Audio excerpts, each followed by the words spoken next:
विद्यार्थी मित्र, आज आपण नीरजा यांची आश्वासक चित्र ही कविता पाहणार आहोत। नीरजा यांचा जन्म 1960 साली झाला। स्त्रीवादी कवयित्री, कथालेखिका।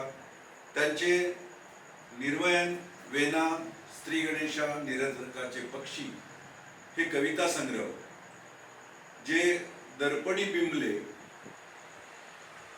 ओल हरवलेली माती, हे त्यांचे कथासंग्रह। असं लेखन करणाऱ्या सुप्रसिद्ध लेखिका तसेच महाराष्ट्र शासनाच्या कवी केशवसूत व इंदिरा संत तसेच भैरू रतन दमानी सारखे पुरस्कार प्राप्त असलेल्या या लेखिका आहेत। त्यांनी आपल्या आश्वासक चित्र या कवितेतून स्त्री पुरुष समानतेचा एक आश्वासक चित्र आपल्या समोर रेखाटण्याचं काम केलेलं आहे। हे चित्र प्रत्यक्षात साकारताना त्यांनी एक विश्वास व्यक्त केलेला आहे।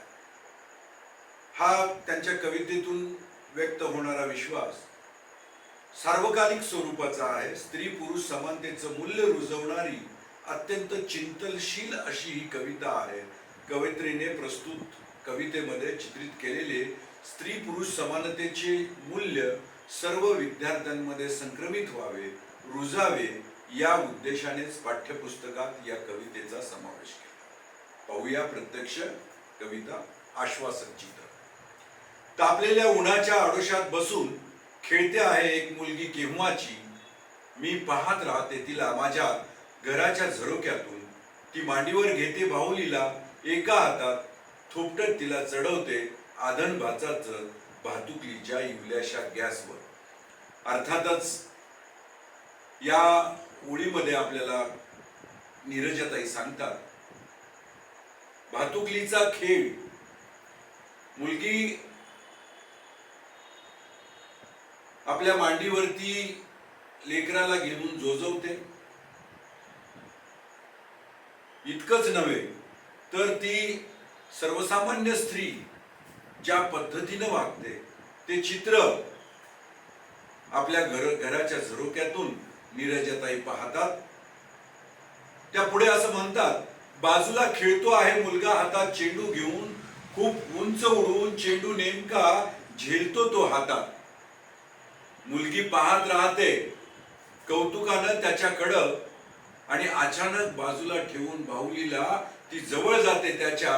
मुलगा दाखवतो तिला आपलं कसब पुन्हा एकदा।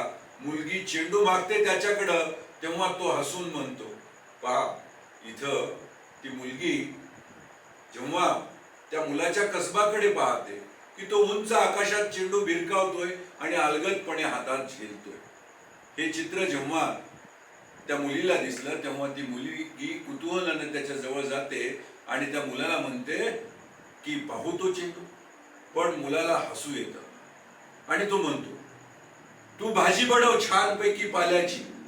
ती म्हणते, मी दोन्ही करू शकते एकाच वेळी, तू करशील? मुलगा देतो चेंडू तिच्या हातात, उंच उडवलेला चेंडू आभाळात शिवून नेमका येऊन पडतो तिच्या ओंजळी। मुलगा पाहत राहतो आश्चर्यचकित। तशी हसून म्हणते ती, आता तू मांडी घालून। मुलगा बसतो गॅस समोर, दोन्ही हाताने थोपटत झोपवतो बाहुलीला प्रथम, मग शिकतो पातेलं भाजीसाठी। पहा इथे मुलगी त्या मुलाला म्हणते की तुझ्यासारखं मी कसब दाखवू शकते। आणि उंच आकाशात भिरकावलेला तो चेंडू अगदी अलगदपणे ती आपल्या हातामध्ये झेलते। हे मुलाचं कसब ती समोर मांडते, सांगते आणि आता म्हणते मुलाला की आता तुझी वेळ आली।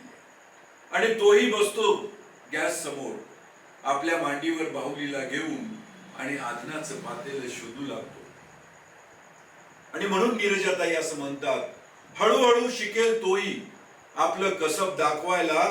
घर सांभाळणं तापलेल्या उन्हाच्या आडोशाला बसून माझ्या घरच्या झरोक्यातून दिसते आहे हे आश्वासक चित्र उद्याच्या जगाचं, जिथे खेळले जातील सारेच खेळ एकत्र।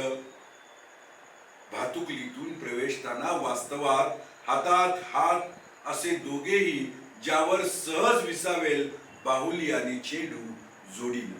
पहा, हेच उद्याचं आश्वासक चित्र. मुलगा केव्हा ना केव्हा हे शिकेल, तोही त्या मुलीसारखं कसब दाखवायला शिकेल.